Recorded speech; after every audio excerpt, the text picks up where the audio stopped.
Hello everybody, welcome to Awesome Rusty Buckets. If you are over on YouTube, go ahead and subscribe to the channel and drop a like on this video. We're trying to hit 200K by the end of the year. And if you want to enjoy this as an audio-only experience, then that link will be in the description for Spotify. As you can tell, this is a little bit different. We're also obviously bringing back hot takes to you guys. We abandoned them in the playoffs because there's really not any room for it. This kind of happens generally with these videos. We're bringing it right back and we're going to get into your hot takes. But we decided to do something a little bit different. You can let us know in the comment section if you liked this or not. I am skeptical of it myself, but we're going to see. We're going to be doing live reactions to these takes, where previously Rudy would curate the specific takes that I would end up seeing and reacting to make sure that there was not just some dumb, incomprehensible bullshit in there. We'll see some dumb, incomprehensible bullshit in here. So look forward to that. With that said, let's go ahead and get into these takes. First one being a Cat plus Rudy pairing is one of the best coaching jobs we have seen in recent history. Now this is exactly what I'm talking about. What does that mean? How is Cat plus Rudy pairing, what does that have to do with coaching? That was a GM decision. I mean, maybe the coaching scheme influenced the prospect of that move. What does that mean? What do you mean? What does that mean? Cam Thomas and Nick Claxton could be all-stars next year. My ass. And what universe? How would the Nets be good enough for that to be true at all? I don't think people have adjusted their idea of what an all-star is well enough yet. Like, truly I do not, because the NBA has reached a ridiculous talent threshold where you can be really good and you aren't even close to an all-star conversation. You can average 20 points, 7 or 8 assists or rebounds. You can be a borderline all-defensive guy. You can do all of those things and still not be an all-star caliber player. So explain to me how Cam Thomas and Nick Claxton on a team that's going to be probably one of the worst ones in the entire league is going to be all-star caliber players, let alone getting 2. Do you know how hard it is to get 2 all-stars? Even if it was one of them, I'd be absolutely shocked. Nick Claxton, probably never gonna be good enough offensively to be an all-star. I don't think defensively he'll be good enough to be an all-star unless he's on a really good team where he's like the 2nd or 3rd best player, and that's not going to be the Nets situation. Cam Thomas, I don't think Cam Thomas is ever going to be an all-star, which I realize a lot of people like Cam Thomas, but if you are a shot creator whose 3-ball is extremely inconsistent and you don't play defense and your playmaking is dog shit, you're probably not going to be an all-star, even if you score a relatively high volume of points. You know, unless Cam Thomas is averaging 30 next year, fuck no. Kawhi choosing to leave the Raptors prevented the Raptors from having a dynasty, or at the very least winning the bubble playoffs. They were a 2 seed without Kawhi, which is pretty insane to think about, and 1 game away from the Eastern Conference Finals. Yeah, I think the timeline where Kawhi Leonard stays with the Raptors is a much more favorable one to Kawhi, and obviously a much more favorable one to the Raptors. The deterioration with him and his injury is probably inevitable regardless. I just liked that core of that roster a whole lot more than what they put together with the Clippers. The Clippers just felt like they kept throwing shit at the wall and seeing what sticks, where the Raptors were a really well-constructed roster that specifically was built perfectly around the strengths of Kawhi Leonard. I don't know if I would use the word dynasty, because I think you need a 3-peat, or rather 3 championships every other year is my metric of what I would consider a dynasty. So 3 and 6 years at the bare minimum. I don't think that would have happened given the injury stuff. Also the fact that Kyle Lowry declined pretty significantly soon thereafter that 2019 run. No doubt in my mind that they would have been better and more interesting than the Clippers were. The 2024 Celtics are one of the best 5 teams of all time. They dominated the regular season and playoffs in unseen dominance in the post-Warriors time and often seemed unbeatable. Their team is ideal for the modern era. I don't know if they're quite top 5, they're probably top 10. And while yes, they did dominate the playoffs, I think it is silly to sit here and pretend like they were expected to do anything less.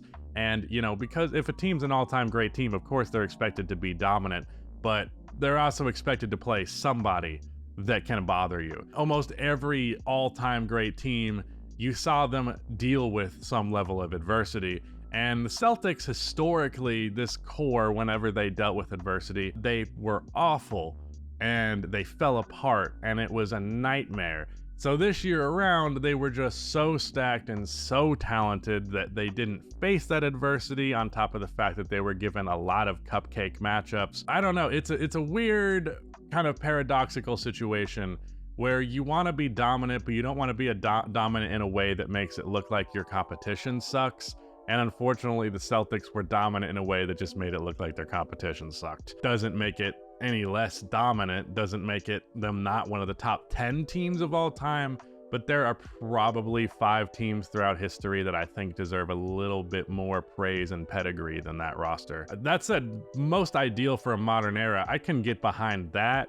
I think the Celtics' philosophies are essentially the exact principles that affect how basketball works today.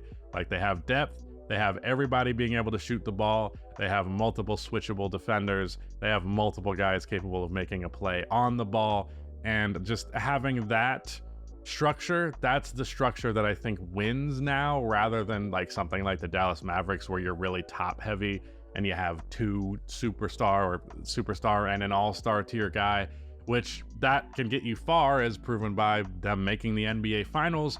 But your best case scenario and the teams that you're seeing win championships recently, you're not stopping and starting the conversation about them after their top 2 to 3 guys. It's like, yeah, the 4th, 5th, and the 6th option, in terms of the rotational placement, not necessarily shots. Those guys impact things as much as anybody else. And not obviously, like, a superstar has more impact than the 6th best player on a team, but not having a 6th best player can impact that same team so negatively that has the superstar that the impact ends up being basically neutral. Perfectly built for this era, and it makes sense why they were so dominant. I really felt like a lot of people were finding any reason for the Celtics to lose given their track record with not dealing well with adversity. But what I had been saying about the Celtics for most of the years is they're probably just so talented that adversity won't even happen that often. People underestimate the importance of a well-oiled machine for winning championships. Not only do all players in a rotation matter when going for a chip, but the way a franchise is run from the top down, whether it's general management, ownership, coaching, etc., is crucial. Couldn't agree more. You're essentially just making the point that I was. Everybody in the rotation matters. If you have a guy who sucks in your playoff rotation, that's a huge problem. That is the reason that the Denver Nuggets did not repeat. Because if you have someone who's just not very good playing big minutes, i.e. Peyton Watson, for example, that's going to be a fucking problem. To me, it's more of a worse not to have it than it is positive to have it, if that makes sense, where it's like just about every other NBA team's gonna have 6 genuine bona fide playoff rotation guys. Most will probably have 7 even. So from that point of view, you're only as good as your weakest link. Next season will be the first in 20 years where neither the Lakers or Warriors are going to be in the playoffs. The LeBron, KD, Steph era of dominance has officially come to a close, in my opinion. I mean, it was more or less over after the Warriors championship, was it not? Because Kevin Durant's Nets/Suns were not really relevant, LeBron's Lakers were not relevant, and the Warriors since have not been relevant. Sure, they've made a playoff spot and lost in the first round a couple of times, but I don't really consider that to be all that relevant. It's unfortunate, but the dominance of these 3 is pretty much done, as they are all separate individuals. Obviously, if they all played together, it'd be fucking ridiculous, but right now, these guys are the old superstars of the league who are still managing to have their name in those conversations, but in terms of their relevance to the top of the league, to the top of the conversation, it's just not there anymore. Aaron Wiggins is the most underrated player in the league. The fact that most people don't even know who he is speaks to the fact that he is so underrated. His shooting splits are insane. I do understand that it's not with the most attempts in the world, and he is very solid on defense. If he wasn't on a stacked OKC team and drafted higher, man, ...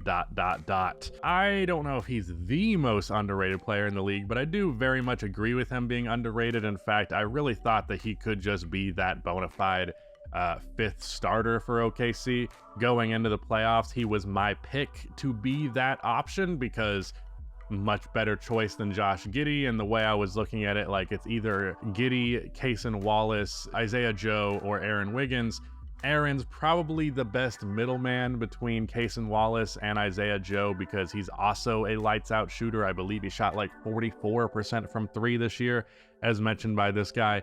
Not a crazy amount of volume, but hit every damn three took. He's a bigger body than Cason Wallace.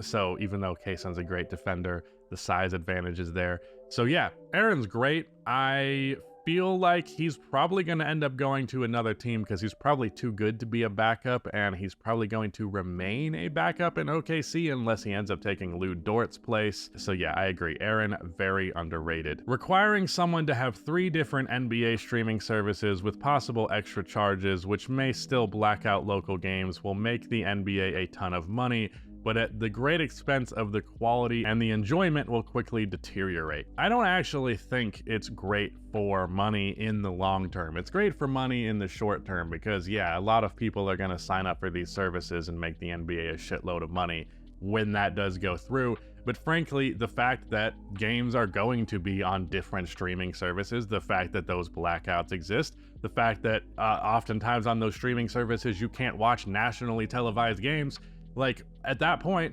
I'm just going to Stream East. I've made this point in the most recent main channel video about no one really caring about the finals anymore. If you don't give people easy access to your content, then people are just going to steal it. Ease of access, I think, is more important than the price of it all. Obviously, paying for multiple streaming services, not amazing, but beyond that, it's the fact that there's just so many hoops you have to jump through to actually watch your basketball content. And I know you're thinking, like, it's not that many hoops. Sure, the fact that it's any amount of hoops whatsoever is a problem because people are lazy, especially casual NBA fans are super lazy about how they're going to consume the sport. So if made this point on the podcast the other day, I think it was an Instagram like post or story or something like that, but LeBron posted his TV and he had Stream East on it. LeBron had Stream East up because guess what? Going to Stream East and then just clicking the top link on which game you want to watch is so much faster, so much easier, so much cheaper than doing the alternative. Obviously, LeBron can afford every streaming service 100 times over. Stream East is convenient. Convenience wins all the time. Convenience is everything, and the NBA making accessing their product more inconvenient will ultimately be a bad move in the long run. The Lakers can win another in-season tournament. Sure, cool, I guess. I'm still not quite sure how much I'm supposed to care. It was interesting last year. I enjoyed it. How much value do I place in it, though? I'm probably going to have to see a couple more before I actually give you an answer to that. Stephen Curry is the best point guard of all time. I think that's a fair take, but I don't agree. I do give that label to Magic Johnson, especially just if being a point guard is about distributing, although I, of course, very much detest the true point guard narrative. Magic is the greatest distributor the sport has ever and probably will ever see. So that's a hard thing to eclipse, on top of the fact that he won more titles, was the best player on an equal amount of titles, has more finals MVPs, and also did it in a really short time frame. I would give it to Magic, but I completely understand, especially being the Steph Curry fan that I am, if you think that he is better, especially if you're going, well, the modern NBA is more difficult and Steph was better in the modern was that dude in the modern NBA, therefore better. I understand the line of logic there. I tend to also contextualize all of this stuff in terms of all-time debates within the era to a certain extent.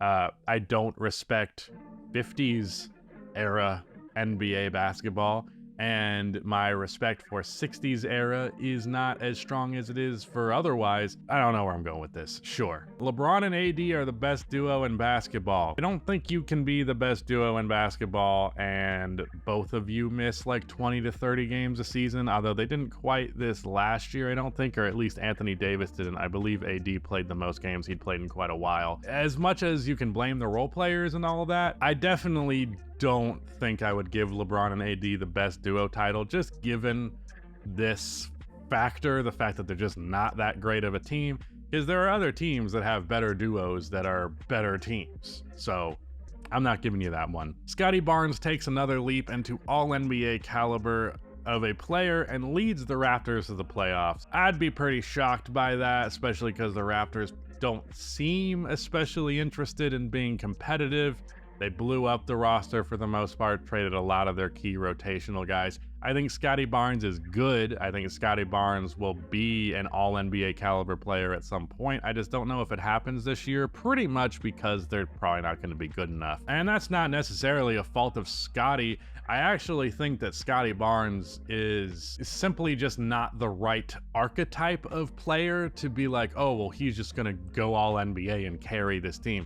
Scottie's going to be very good. I just don't think his skill set and play style is that of the guy who carries a team, if you get what I'm saying.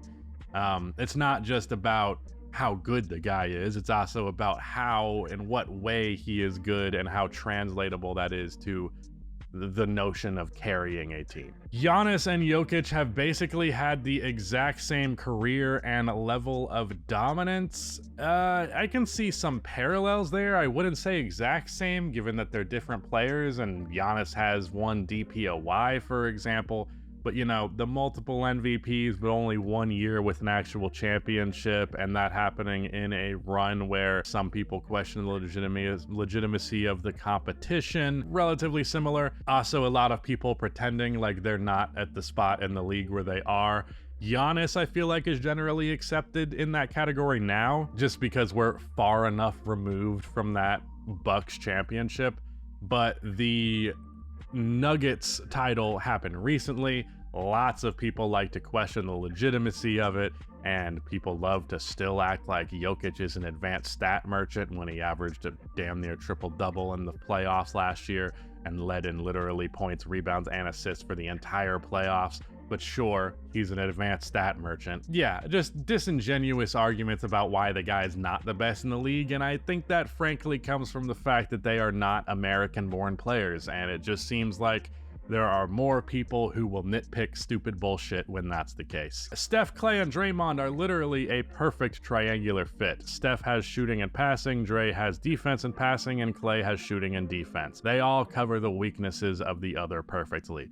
Yeah, in terms of form fitting, Steph, Klay, and Draymond is the best big three of all time. Not the most talented big three, however, getting as much as you can out of these guys with their strengths and limitations because of how well they make up for each other's limitations. Best trio that basketball has seen in that particular capacity. Again, there's probably trios that are more overall talented, but, you know, how it actually affects them on the floor is what matters at the end of the day. The Mavs should still look for a coach who could replace Jason. The market is just trash right now. I have my issues with Jason Kidd even after this most recent run, specifically about his offensive approach. However, Jason's probably one of the 10 or so best head coaches in the league, just given what we've seen from him. Specifically defensively, his ability to turn a bunch of teams that are just not, or a bunch of players who are just not known as defensive guys and still put together a super good defensive team. That's pretty great. That is a impressive thing to do as a head coach. So no, I wouldn't mess with that. I think teams in general are a little bit too trigger happy when it comes to firing head coaches. I think they should just stick with what they have for now. Obviously, if you keep coming back to this being a problem, then you do something about it. I would keep Jason Kidd. The Heat are going to have the best defensive front court in the NBA with Ware joining the team. Yeah, I'm not really all that aware of Ware, but he seems good from what I've seen in the Summer League. I don't know how well the fit with him and Bam is going to go. I feel like a lot of that is banking on Bam's three ball that he has shown some signs of having in Team USA this year, that actually being a legitimate thing and not just something he can kind of do. But in terms of what it'll mean for the defense, yeah, I think they could be a very dominant defensive team. Not that that's something the Heat have had much struggle with. But just adding another cog of awkwardness into Miami's offense, I don't know if that's something to be super excited about. Paul George is Scottie Pippen with elite shot creation. If that was true, he would have been a better player. So no, Paul George is a notably worse playmaker than Scottie Pippen. I feel like he's worse at defending bigger guys than Scottie Pippen, and overall a worse defender, even if Paul George was, you know, an all-time great perimeter defender in his own right. I like the point about Scottie Pippen's shot creation not being elite, but I would also argue that Paul George's shot creation is not quite elite either. On the cusp of it, no doubt. The guy was more of like someone who was best when he was operating off ball, and then when he was operating with the ball in his hands, he has a couple of good moves, but there wasn't many instances where you're just like, fuck, how do we stop this guy with the ball in his hands? Paul George is a fine enough shot creator, but I don't think he was ever in the upper echelon of the league in that category, and especially if I'm thinking about all time, if we're calling elite shot creation here, Paul just doesn't quite reach that threshold. Obviously, he's elite versus most of the league, but if we're talking about top of the line dudes, and Scottie Pippen with elite shot creation would be a top of the line dude, not just in the conversation for top 10, Paul would have been one of the 3 best players in the NBA. He was just never that. Every year there is a Cinderella team, a team that transcends all expectations of the spectator. Think of the OG Vice Heat teams, D'Lo's Nets, and the Light the Beam Kings. I think this year's team will be the Spurs. Obviously, Wemby being on there catapults this, but their supporting cast, especially if they end up with Markkanen, will be very, very fun to watch. I don't think the supporting cast is good enough yet, but at the same time, if the Spurs wanted to win, let's just play it conservative and call it 15 games this year. If they just wanted to win 15 more games, they could have done it. They were very deliberately tanking, so I think the fact that going into next year, they're probably not going to deliberately tank. They might, because it's a good draft class. It's the right year to do it. They should be good. I don't know if they'll be the Cinderella team, though. I think they might compete for a play-in spot, but I don't think they'll make it. I've seen a good amount of people projecting the Spurs to be, you know, a playoff team. I'm not quite there yet. If Bam had a consistent jumper, he would be the best center in the league. He can lock down all 5 possessions and be a solid playmaker. Yeah, that's true, but he's not going to be better than Jokic and Embiid unless his jumper is a lot more than just consistent. His mid-range game is cool, but it's never been elite, and he's never regularly an elite mid-range shooter. You know, consistent, just to me, when I hear consistent, I read that as consistently what he's normally on, like on a pretty good day.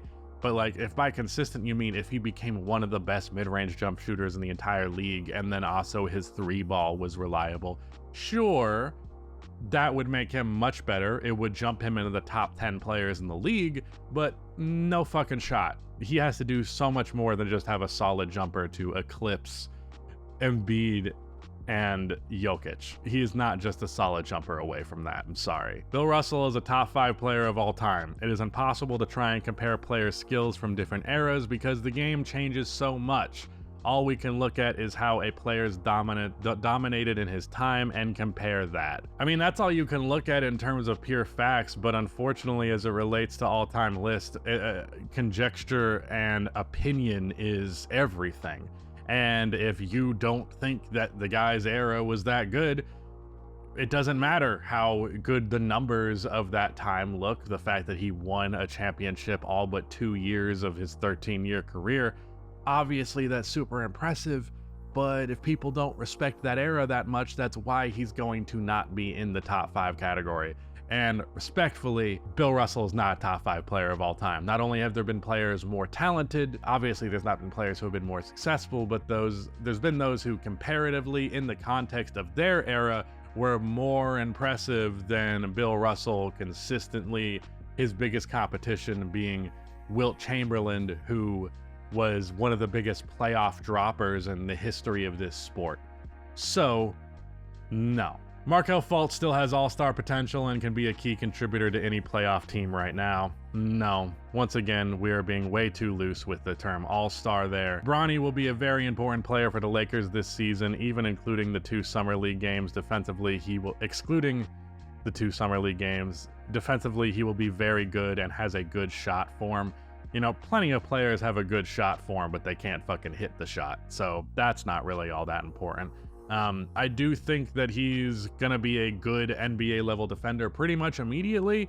However, I don't think I would say he's gonna be much of a contributor this year. It's probably going to be a couple of years before Bronny resembles anything similar to a regular rotational piece. The 4 greatest teams that didn't win a championship were 4 years in a row. Wow, that's interesting. The 16 Warriors, the 17 Cavs, the 18 Rockets, and the 19 Warriors. I think the 96 Seattle Supersonics deserve a place at this table.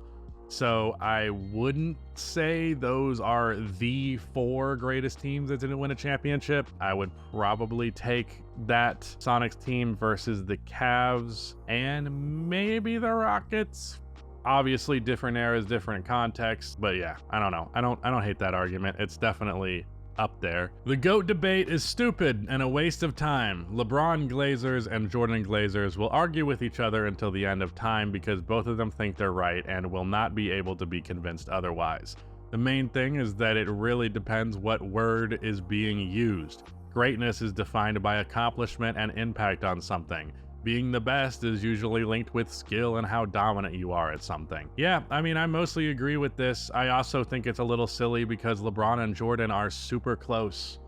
I realize that the people super hard on one end of the spectrum or the other find that to be blasphemous, but truly, I think if you're not a major Jordan fan or a major LeBron fan, and you just looked at their careers as objectively as you can without trying to push any kind of specific angle or narrative or perspective, you would come to the conclusion that it can go either way. And it really just depends on your own damn preference. I think the GOAT is a fluid concept, and it's not just as simple as, well, this person thinks this is true, therefore, or like this person thinks differently than me, that means they're wrong. Who the GOAT is not an objective fact, and it never will be. But I see people, again, on either end of the spectrum, consistently arguing as though it is an objective fact, something that can be proven. If it was something that could be proven, someone would have done it by now, because as this comment points out, these fucking people are yapping at each other constantly and won't shut the fuck up. Every argument that you can think of has probably already been made, and even if you make that argument as well as you can make it, enough people are going to disagree with you.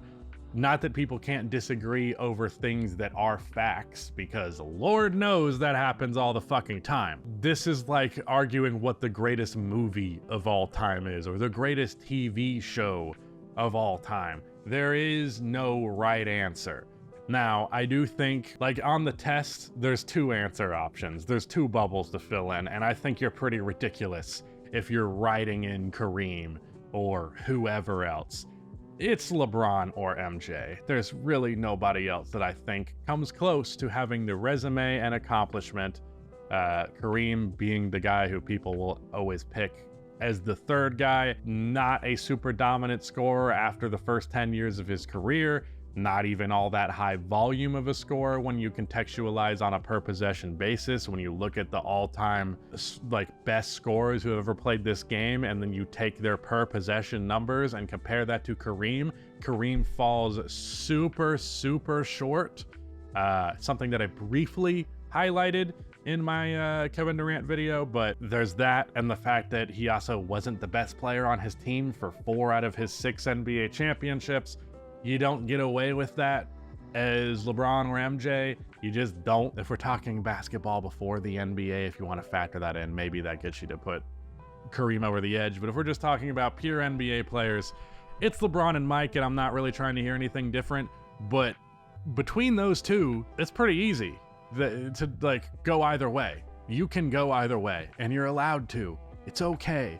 And guess what? if someone else thinks another player is the GOAT that you don't, they're not necessarily wrong. It's just their perspective. I've made my point. Hot take, most centers who played next to elite power forwards in the 2000s and earlier would be on the bench today. To a degree, same with the point guards who played next to elite shooting guards. Yeah, that's bars. I feel like point guard and center were often a position of role players during the 2000s, because of course, my God, the dominance of power forwards in the 2000s is unmatched. That is the era of the power forward from NBA history. Ironic because their death would come soon after that. But yeah, the centers, like if you look at the centers who were consistently starting next to Tim Duncan when he was playing power forward post David Robinson retiring, after that happened, some crazy nobodies, truly. And oftentimes, in the case of multiple of these power forwards, they would then go on to play somebody else as their, they would play them at the 5. Tim Duncan specifically closed games at the 5 because that was ultimately the best thing to do. But it seemed right to have traditional 4s at the time, and you like the idea of double bigs, so teams still did it. But in a modern context, those big men are on the bench, if not even playing altogether. The Derek Fishers of the world, I love Derek Fisher. I truly do. However, he would be a bench player on most teams in the league because most teams in the league are starting an elite shot creator at point guard. Going back to the, death of the power forward, who's next video, shooting guards are point guards now. So, and power forwards are centers now. So if you were a center or a point guard previous to that transition, well, you wouldn't be, at least not as a starter, post that transition. All right, this will be the last one. Joel hate is justified. Talks way too much shit for someone who cries all the time and can't get past the second round. Injuries are always an excuse. It's probably because he flops on the ground 24/7, even though he's bigger than everyone. Yeah, I mean, I don't think hating anybody for what they do on a basketball court is really justified. Like actually hating them, having hate in your heart, giving them hate, criticizing them, making fun of them here or there. Sure, that's justified. It happens in the sport. That's just the way that things are. I think injuries are a valid excuse, and it's not just because he flops on the ground 24/7. Most of his injuries, I'm trying to think of an injury that like very clearly happened just because he fell on the floor for no reason. He gets injured all the time because he's an injury prone player. It's not because of his play style. Joel Embiid moves way too slow for that to be the case. Can't get past the second round. That's indeed true.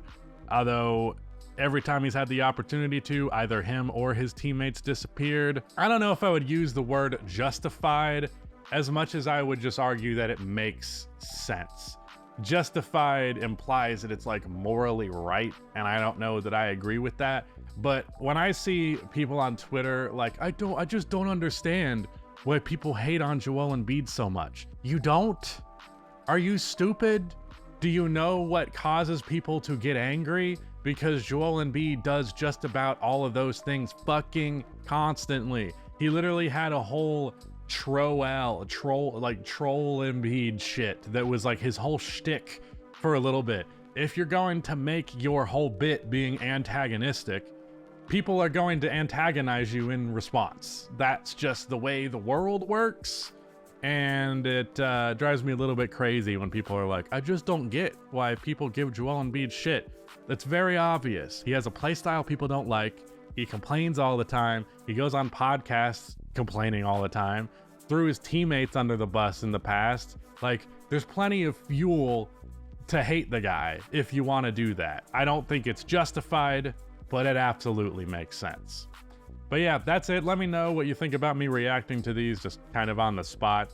I don't know. It was an interesting experience. Shout out to Nick for editing this video, and goodbye.